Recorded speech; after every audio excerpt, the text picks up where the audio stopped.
వెల్లుల గ్రామంలో పూర్వకాలంలో అనేకమైన ఆంజనేయ స్వామి విగ్రహాలు వెలువడడం, ఇక్కడ బ్రహ్మపురి అనే వాడ ఇంటికి ఒక బ్రాహ్మణుడు నుండి ఈ ప్రతిష్టాపన చేసినట్టు పూర్వ ప్రసిద్ధి. ఎందుకంటే దాదాపు 40 పైనే ఆంజనేయ స్వామి విగ్రహాలు ఉన్నాయి.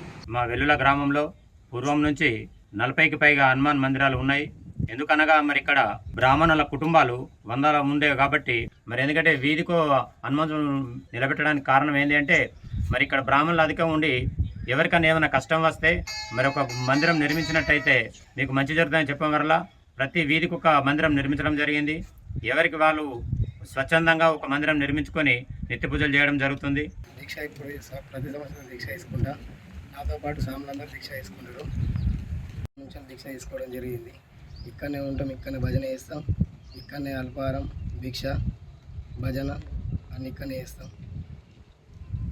మా ఆంజనేయ స్వామి మాకు రక్షగా ఉంటూ మా ఊరు నలుమూలల దిక్కుల నుండి ప్రతి వాడవాడకు మా వెల్లుల గ్రామంలో ఆంజనేయ స్వామి విగ్రహాలు మాకు దర్శనమిస్తుంటే మా యొక్క ఊరి ప్రత్యేకత అది. మా వెల్లుల గ్రామంలో 40కి పైన ఆంజనేయ స్వామి గుడిలు కలవు.